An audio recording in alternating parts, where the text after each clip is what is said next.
me made na wo gina me nchen me no wa set cameras e wo me hospital room o as ye clear on so obi aye bubu hodi ye be oda fa ku be clean on bed ni ade no mo video o video there Mr. Rashad me class on my video and me here you know the mutual me here now me ni queen and thing there so yeah me decide video about the gwenimasi yes asema e ho ama wasande ba ko jama me hu ye Mr. Rashad me ye mashime isi ye mo ye me ni na me na separation by any minute no oguso send videos no e man krofo send man sorry man maybe so send man no mo be so e dey na da di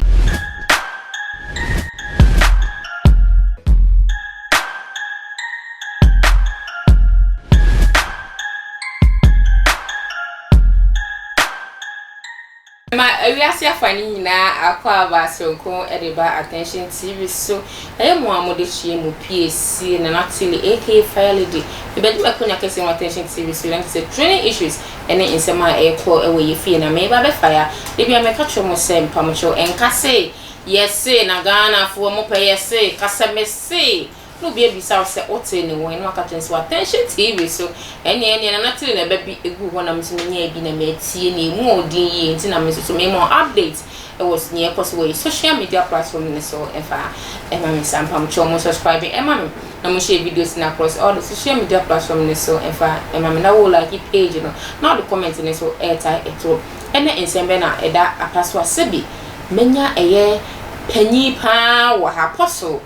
donc wa ha mene ne babe wo ensem no ntwetwede eye so Kyiriabosom ene ne yore insensemi ene ebi asan ba to abonten ye da sole ya we dia no hye because ye betena ase no me bebie mu hu wo man sebi me share no we kakra pio to kakra sebi pant me di ground na me pay hu kakra bi de kire we dia ene de ne ide de omo ade omo sem na beto abonten na natili menya apostle don ko wa ha me so me ni ba bebie first ne ye ni se na ntwibi no as esora wo na ase ne ye peche we de ba bebie so ne ahwe insensem na mumianko na mumianko tie eye Kyiriabosom ene ne yere insensem ya weda abonten oba se odi mi hye de eboro me be ma so the naked pictures apie abonten mumianko tie insem no embra na ye ba apostle don ko e be ka we na me made na wo gina me nchen me no wa set cameras e wo me hospital room o as ye clear on so obi aye bubu hodi ye be oda fa ku be clean on bed ni ade no mo video o video there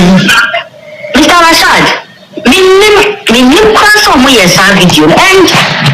me here you know the mutual me here now me ni queen and thing there so yeah me decide video about the gwenimasi yes asema e ho ama wasande ba ko jama me hu ye Mr. Rashad me ye mashime isi ye mo ye me ni na me ye na separation by any minute no oguso send videos no e man krofo send man sorry man maybe so send man no mo be so e dey na da di time e mama kwa ba biem ni ha ye hye apostle say we dey anu o hye ni apostle nani aba we dey ene no wani ma ensa wo koso o manyimu na aya won say wodwon ho a won te sese a won te se sofoketwa bi ene ne yere anane na asore bi ba bi e kontokwa disamwa obati ana sofo mpanifo asofo mpanifo so obi na kwaye ye duro so obi na de akoba bi o say ye bere na aso sasa ane ma ne be koso wodwon ho a won te sese na mo yere no me mo da me mo yere me mboro no so da sofo Kyiriabosom ye sofo panipa a Ghana de ye ka sofo a sabe nkrofo bu omo a oka ho odi mo akotene ya me be na ye ndwuma bebre iti na ye ne a ye wo asie no na ye nhwa kwan se ye tifa ne hu ye bete kura yensusu kura se be si wona brabo but esi na esi no de a omokasa twe no no twe na yere twe no eno de emwa omo yesra no yesra Osofo Kyiriabosom na yere omo mbra fom obedi sofo we siesie bi ma ware sam pen we siesie ni pe bebre ntem internet de ya be na se so de siesie bi odi siesie obi mu ntem no siesie ne de de bia me kasa wale de etumi gu etumi gya ya wade e ma ne yeyi depend ne ekoso ewa wale ni na ba ko ba kasa me wale bi anan pe mienu ba kasa me wale bi wo ti ase enti se ne yere na ye ne biribi na ade ne ya na on ware ne bi ma eye onko hwe Bible bra Joseph hu Mary oso be ware no BBC enti abrante ye na adwene se baby a mitipia bedu na se nyankrofo bumi no se me yam hu dede a enhye me no menyam enti oboni timpo so bekwa ko gya oba no ne bekwa ko na ebusuan fo se me na kan se me wa no ma nya wa no mo fo ebusuan fo aka bi o ha na metua de ama mo na me kom be sa de ye no enti se amma na sa na oba ona na tena nkola wo mo ntem na be ba se mo di mo ho atemwa na mo nyam pedinfo mo ye nkola enti ye se Osofo Kyiriabosom se ayam pase or the naked picture aba beto de ya ye yifro na be ye mo nyimfro ho se ye yifro na nye ye so ampa Ghana fo cho e se ye to aba no na so nwini ya anka o ye president president na sebi nka obedi so o dia se anka o ye president enti obi a ye nyina de awira hye omu gum na ye ba bia nka sem kra na ye mu bia na nam na se na ye te sa nsam ya na ye ebu ya be mo kakra enti ye besere Osofo Kyiriabosom on control no ho on share no ho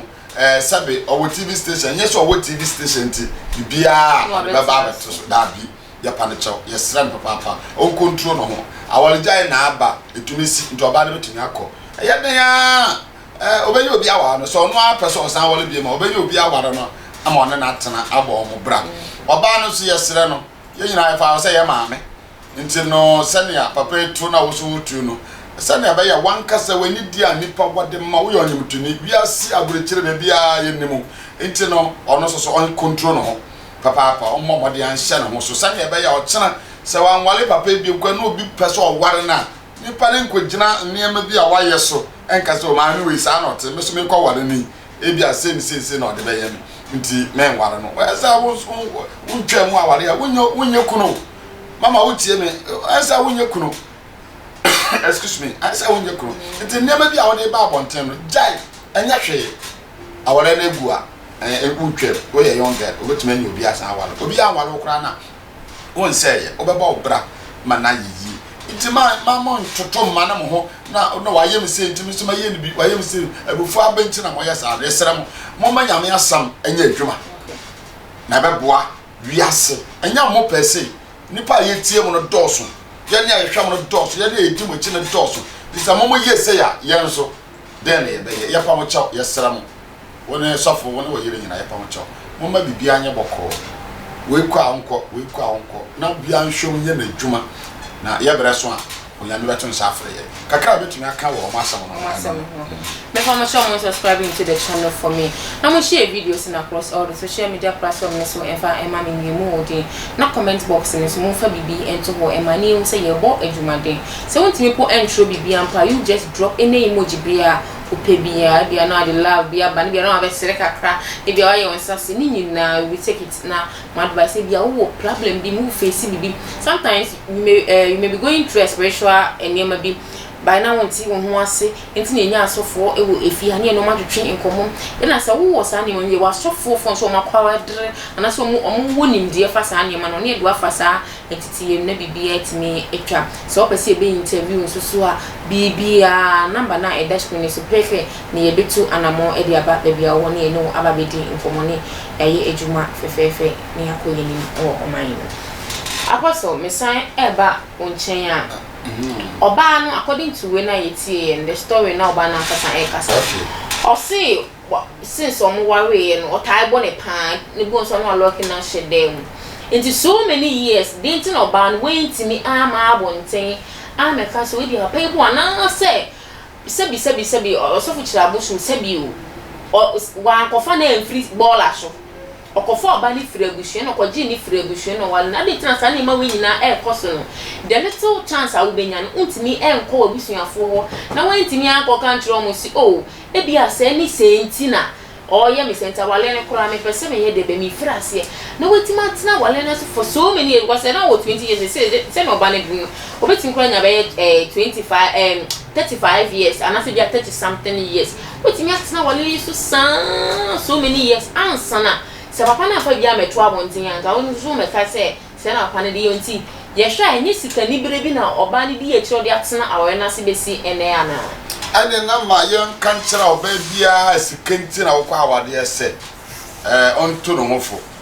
esansa awade me yesofu bia mentanka awade a ye de odoko ho asem dabi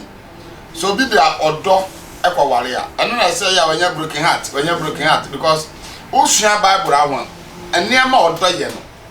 untumi fa ye djuma wo awade enti ye de adwene ne nyansa ene ye de ware ma wala me yere me ne te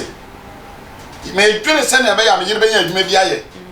me dwene se na be ya betumi ahwe me ma ne ate enti no ye kan se ye sere se obro wa na ka sa wo ka Kyiriabosom yire no ye sese na ye dabi me hunu sense so yes enti so yes sa pepe okay enti awali mu say young girls ba abontin any brace obi apese odaka mo obi apese obi skani no wo enti like a foot obe pan na de be ma mo ababa obi a wasi so apese wale mi tofo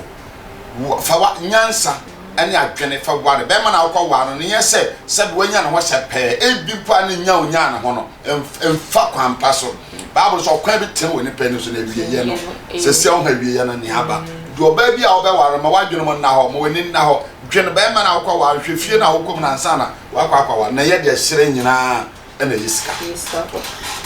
subscribe to the channel for me. Now share videos across all the social media platforms. So never a fire lady name more the na comments more drop in the comments and the emoji be out there drop into the comments box. So program being so more wukuma even a spiritual aspect. Open see be interview. What on one day? Open see a bone dé0s amount. O abro chire baby I will be a lagana fine you now. The pick a number and a friend now friends so I say be two and I'm on a baby I want you know abedin shame. Me dey Apostle Samuel Obo Donko me wakaswa me ba je odu kaswa u bi say CP station ukọ wa so ukọ Ademukurom udu Ademukurom station wa obi a bebi say no say Hands of God prayer ministry aswara no ehe na wo akwara keto akwara e de obeba udu station wa omo to aduan no wo nyina wo se pe sofo na ye fa no sofo Donko no obi a de obeba baby a me wo number wetimi afrem wo so 055 055 88 33 069 055 88 33 069 once aba coming medin komo yamishra amen Apostle Donko show attention TV for you that was say your twins for Mr. Ledamase papa na me only okay amen People are subscribing to the channel for me. I'm share videos across all the social media platforms. So if I am more than see me near Muda and a training issue, in your eto for my name PSC and until AK file. No matter every I know she and say and share one I'm the some AM in my Ghana. Macram that's in it is a